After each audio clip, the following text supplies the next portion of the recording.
crispy lechon kawali. Lagi kayo nakain dito? Ayun lang po. Bakit naisipan mo crispy? Naiba naman sir na wala pa kasi dito. Nandito tayo ngayon kay J&R Crispy Kare-Kare. Tignan natin kung masarap nga to. So hindi pa ako nakakain ng crispy na kare-kare ha. Ngayon pa lang. Overload. Sige, titingnan mo yung overload mo ha. Ito yung kanyang vegetable, sitaw, pechay, puso, at saka talong. Ito yung crispy lechon kawali.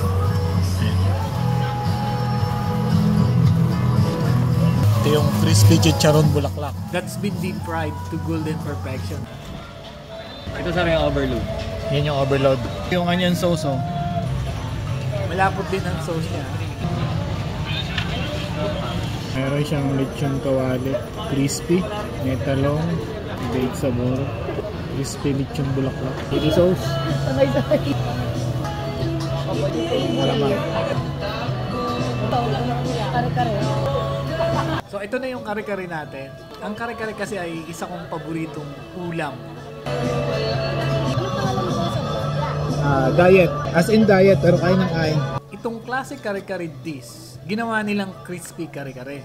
Crunchy ang meat, twisting it the most possible delightful way. Crispy yung lechon kawali. Properly cooked naman yung kanilang lechon kawali, yung star of the show. Crispy outer layers at saka medyo juicy at tender meat inside. So itong in-order natin, meron siyang tuwalya ng baka. Yung tuwalya ng baka, nakadagdag ng kakaibang texture and depth of flavor to the dish. Kaya naging balance between crispy and chewy. Pero yung solo nila na 80 pesos, wala siyang kasamang tuwalya ng baka. Kaya kung trip mo ang tuwalya ng baka, go for overload.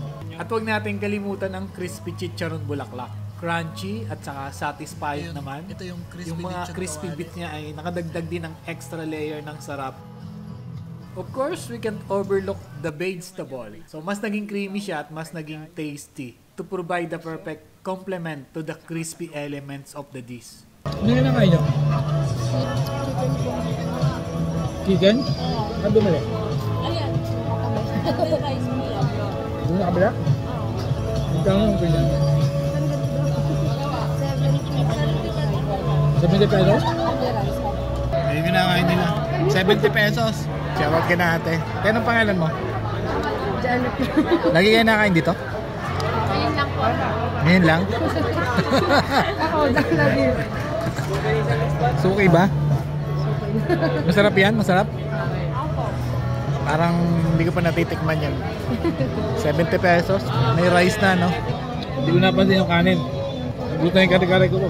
And there you have it, folks. Paggawa ng good crispy kare-kare ay it's all about the balance of texture, flavors, at saka pagmamahal kung paano mo siya ginawa. So kung i-rate ko to, 1 to 10, 10 the highest. And for the price, 8. So the next time, you're craving a taste of Filipino comfort food with a crispy twist, at kung nagkataon na nandito kayo sa Lucena, check nyo lang itong J&R Crispy Kare-Kare dito sa Night Market, Mercato, Lucena. So, meron silang combo meal, 149.